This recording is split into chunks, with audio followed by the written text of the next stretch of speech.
Hello and welcome back, YouTubers. I'm Protomario, and today's video is going to be on specifications. Mostly whether they're valid or not is to be determined. Whether or not the console actually releases in this year is also to be determined. So anything's up for change, but these are the most concrete specs for the new PS4, PS4K, PS Neo, PlayStation 4 Neo, the newer PlayStation 4. If you're uninterested in this, I can understand, because it is mainly just numbers, and I'm just going to be talking about how it actually works. That will probably be more interesting to you than the actual numbers themselves, because unless you went to computer school or you deal with computers a lot, you probably won't understand what a lot of this is without just referencing a Google page. And don't feel bad if you have to reference stuff, because if you don't deal with, clock speeds and RAM speeds on a daily basis, it probably doesn't matter to you that much. It doesn't mean you're stupid, it just means you don't deal with that specific thing.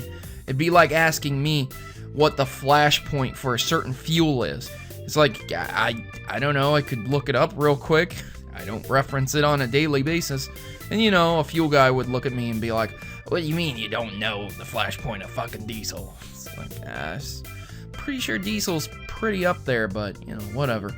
Anyways, let's go ahead and go through this real quick. So my news source comes from Shack News.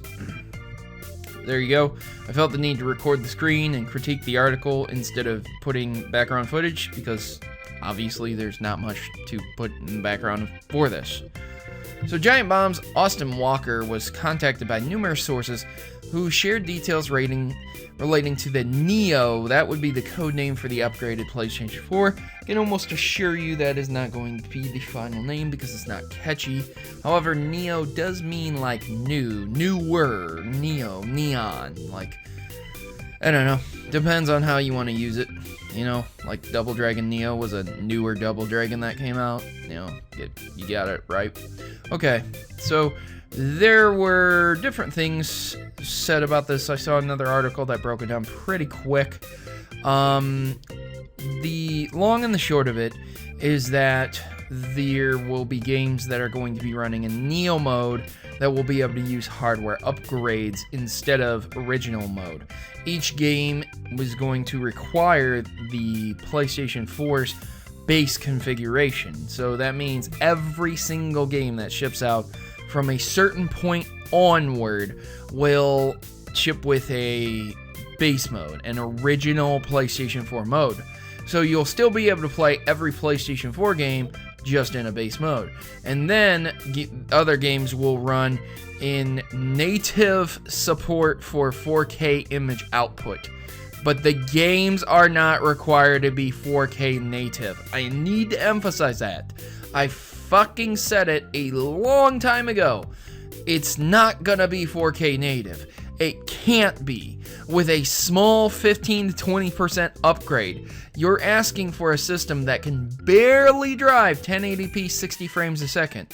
Oh, it'll do 1080p 30 frames a second all day long. And old games that get re-released in HD upscaled, yeah, they'll do 1080p 60 frames a second, but there's just games all over the place that make it go down to 30, drop the frames left and right on it. It's not there for even 1080p sustained across the board with every game. So how the fuck is it going to do 4 times?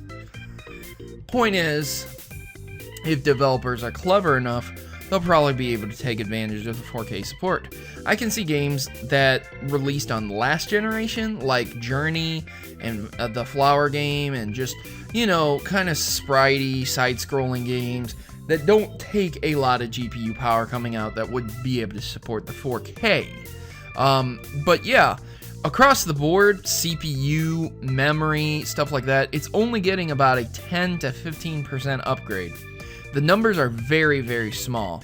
It's going to be improved GPU, CPU, higher bandwidth memory, and of course a higher clock speed. It's not going from an octa-core CPU to a hexacore, or it's not hexacore, it's 16-core. So if you were thinking that, you're wrong, and I'm sorry. I didn't mean to mislead you ever, and I don't think anyone else did, but it's just going to be a small, tiny bump, and that's it. So, yeah, guys, if you want to buy the PlayStation Neo, by all means. In the future, there's probably going to be Netflix that's going to support 4K output, and every other media consumption service on there will probably support 4K. Many games will probably eventually support 4K also. Many indie developed, many mainstream, where they will have 4K upscaling during certain moments, maybe when you go and look at a vista, maybe the pre-rendered movie scenes, and yeah, it'll look great, but you're still going to need a 4K TV. And most people that I have spoken to don't even have 4K TVs. I know people that still have old boob tubes, believe it or not, but hey man, again, that's just between them and their wallets. The future is here. HD TVs are standard. 4K TVs aren't exactly standard yet. So I'm not really sure how this is going to go. Anyways, ladies and gentlemen, I've been your host, Protomario, and I'm signing out. Please leave your comments, questions, concerns in the section below. Do you think the PlayStation 4K will be successful? Will take off just like the PlayStation 4? Or do you think it'll be a big flop and won't do too much for games? Hey, drop them down below. And thanks for watching. As always, good gaming, and God bless.